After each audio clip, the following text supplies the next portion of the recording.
What's up, guys? So in this video, we're gonna go over a kettlebell deadlift, and this is gonna be for a beginner.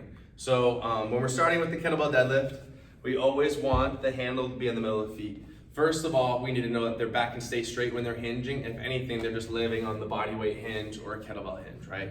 So once they progress to that, then we can give them the opportunity to pick up the kettlebell. If this is a good alternative, if they have knee issues or anything's bugging like that, if their lower back bugs, typically you just have to watch their spine position, make sure they're not overextending while they're doing the movement, so they're actually staying braced here the whole time, or their back's not round or over flexing. And sometimes just in general, people's backs are just pissed off maybe from an exercise previously. So it's important that you ask people constantly, how do they feel? Where do they feel it? They need to feel in their hammies and glutes, lats, core right here, so all the above.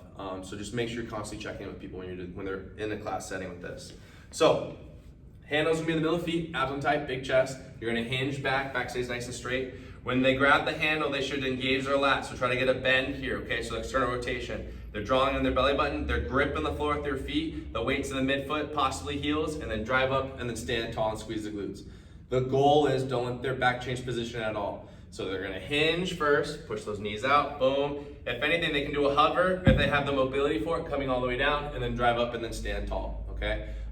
With the kettlebell deadlift, also keep in mind that there's variations. There's an RDL, there's a conventional style deadlift, and there's also like a squattier version of a deadlift, just because if they have lower back issues, you can have them do more of like a squat version as well, where they're just bending their knees and just getting used to having a weight and a hang position in front of them, okay? And then eventually you start making it to they're adapting more into a hinge position. So side profile looks like this, right? Big chest, abs nice and tight.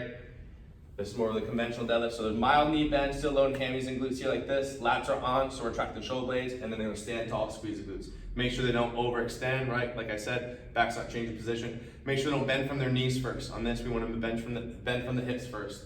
RDL, mild knee bend, right? So this would be another variation with it. Knees can be slightly bent still in RDL.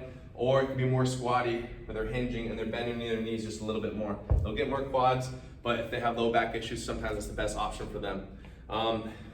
Like I said before, they can do a hover deadlift.